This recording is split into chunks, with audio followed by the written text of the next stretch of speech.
의원님의 진단을 그 번역을 하면 네네. 자유한국당은 물론이고 양강 중에 하나인 민주당도 지지율이 쭉쭉 빠져가지고 그래서 양당에 대해서 국민적 실망감이 클 때 반사이익을 누리면서 다당제의 기치를 들고 다시 나올 수 있지 않겠느냐 이런 지금 시나리오 그렇죠. 같은데요. 예, 예. 맞습니까? 그렇죠. 맞습니다. 예. 그러면 그 이야기는 국민이 소환하는 게 아니라 반사이익 누리겠다 이거잖아요. 네, 지방선거 후에 안철수 전 의원의 거취가 사람들의 궁금 사항 중에 하나였는데요.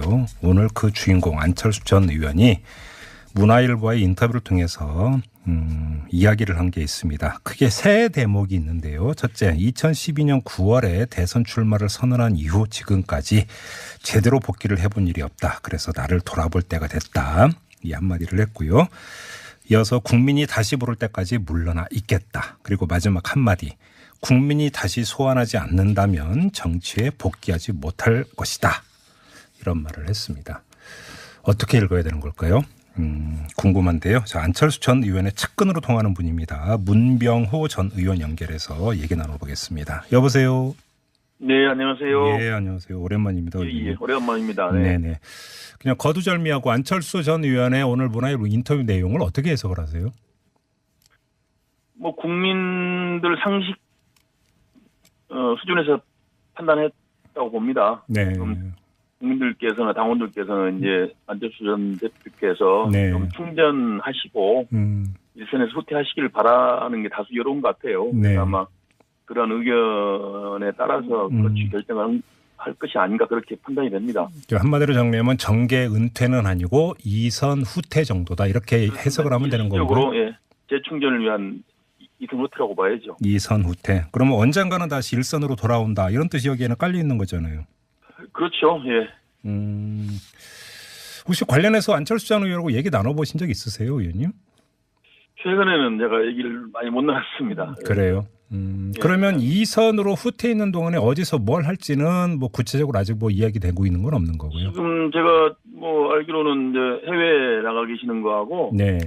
국내 계시는 거 두 가지 뭐 지금 고민 중이신데 네. 뭐 제 생각에는 유럽 정도 가시는 게 좋지 않을까 싶어요. 왜냐하면 이제 그 인터뷰에서도 다당제 말씀하셨는데 네. 다당제가 잘 되고 있는 곳이 유럽 아닙니까? 그래서 예. 유럽에 가셔서 다당제를 시행하고 있는 나라들도 좀 살펴보고 네. 좀 공부도 하고 하시는 게 좋지 않겠네. 아마 그렇게 될 가능성이 높다고 봅니다. 그건 의원님의 그냥 그 바람이세요? 아니면 그런 얘기가 좀 오간 적이 있는 겁니까?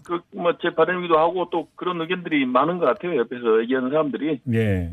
미국 또한 독일이나 프랑스가 낫지 않겠느냐 그런 얘기들 많이 하는 걸로 알고 있습니다. 네. 그 다당제 공부를 좀 하러 유럽으로 가 있는 게 낫겠다 이런 말씀이신데. 네. 예. 근데 국민이 소환하기 전까지 그 다당제가 무너지면 어떡합니까? 그러면 이제 등판 못 하는 거죠. 뭐. 그러면? 원래 안철수라는 분은 네. 원래 본인이 정치를 하려고 해서 한 게 아니고 네. 국민들이 소환해서 한 거 아닙니까? 원래 처음부터. 네. 그러니까 마찬가지로 앞으로도 이제 국민들께서 이제 필요에 의해서 부르면 다시 나올 수 있는 것이고, 아니 국민들께서 이제 필요 없다, 뭐 네. 그렇게 하면 나오시기 어렵다고 봐야죠. 그러면 의원님께서 보시기에 지금 국민이 다시 소환하는 경우가 어떤 경우가 국민이 다시 소환하는 경우가 될 거라고 예상을 하세요? 글쎄 이제 앞으로 이제 안철수 현상이 벌어진 이유가 네. 그리고 기성 양당 정치가 너무 이제 국민들로부터 부시를 받아가지고. 네.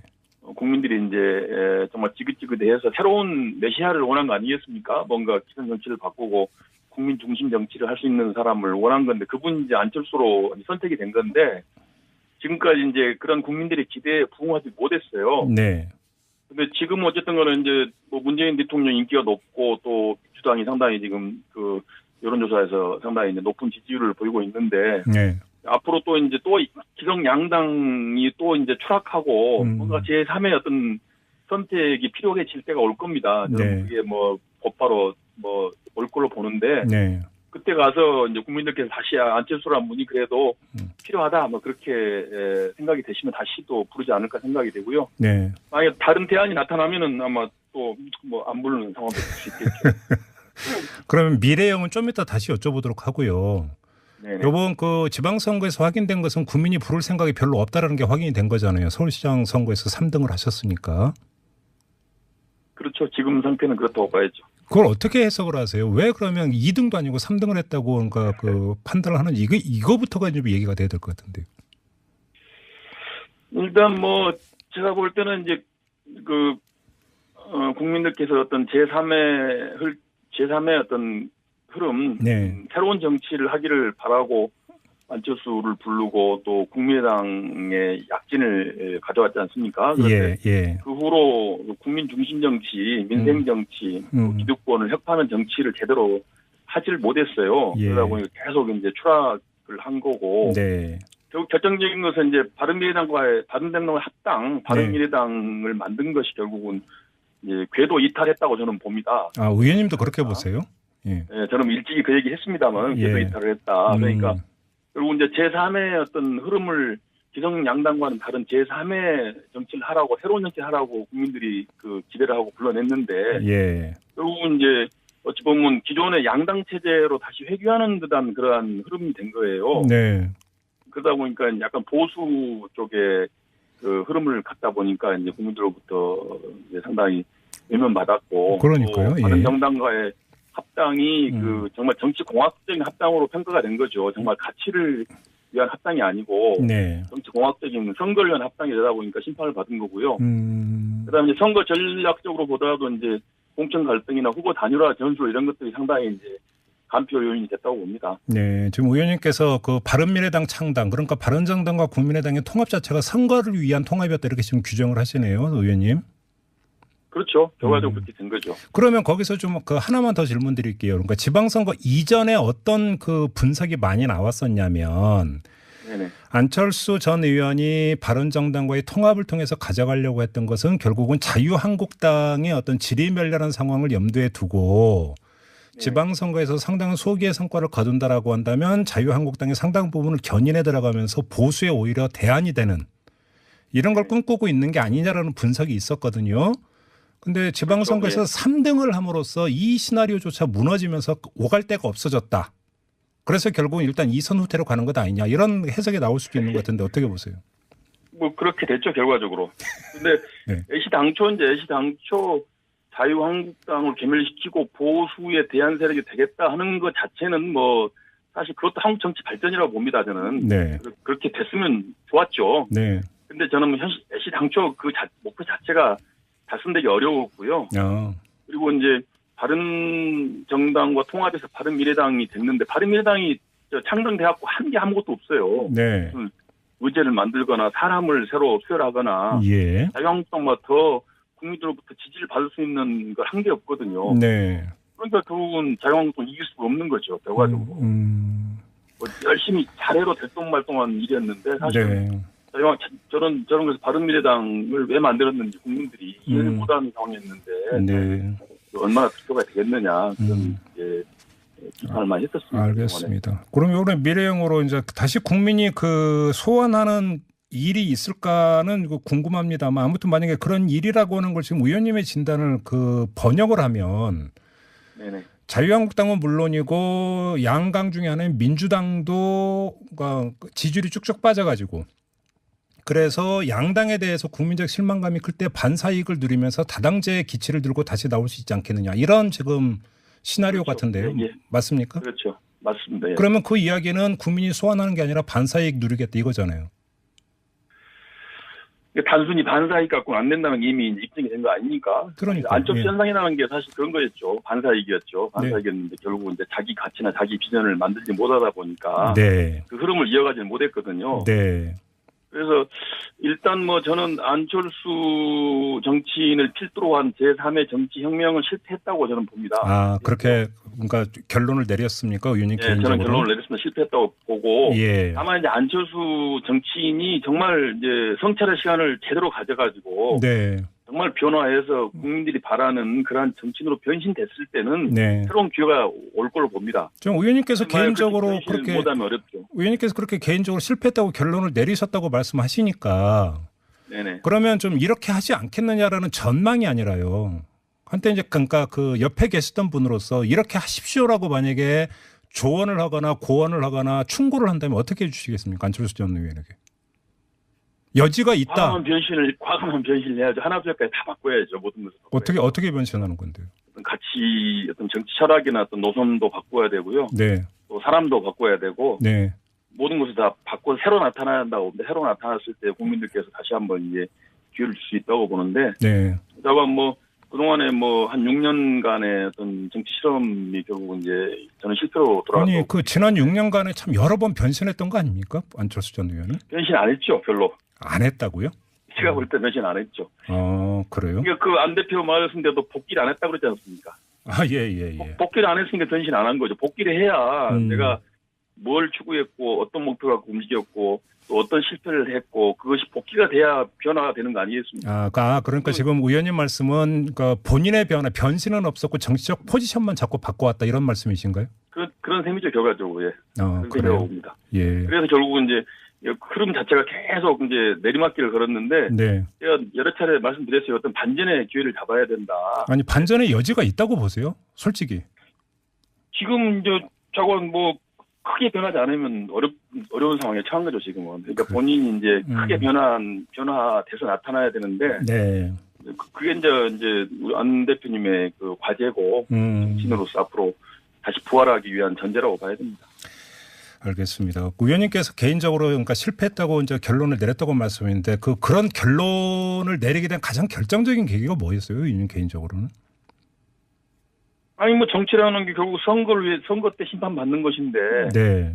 이번 지방선거 때 완전히 뭐 사망선고 받은 거 아닙니까? 그러니까 그전 그동안은 계속 뭐 국민의당 때 26%, 대선 때 21% 이렇게 해서 그래도 늘 패배하면서도 어떤 에너지나 어떤 희망을 가졌는데. 예. 이번 지방선거는 이제 희망을 갖기 어려울 정도로 참패한 거 참패한 거였습니까? 그래서 그런 선거 결과가 결국 이제 실패한 어떤 증거라고 봐야죠. 알겠습니다. 마무리 전에 하나만 더 여쭤볼게요. 지금 사실은 바른미래당은 뭐 그 직설적으로 표현하자면 안철수 전 의원과 유승민 의원이 공동 지분을 갖고 있는 정당 이렇게 성격 규정해도 되지 않겠습니까? 그렇죠. 지금까지 그렇습니다. 그런데 안철수 전 의원이 이선 후퇴를 한다면 네. 그 유승민 의원은 정치적으로 이 당 안에서 어떻게 포지셔닝을 해야 된다고 생각하세요? 그래서 유승민 대표도 지금 뭐 선거 이후에 일체 뭐 말씀도 안 하시고 등무출하고 계시는데. 네. 저는 책임 있는 자세는 아니라고 봐요. 어떻게 해야 되는 거예요, 그러면?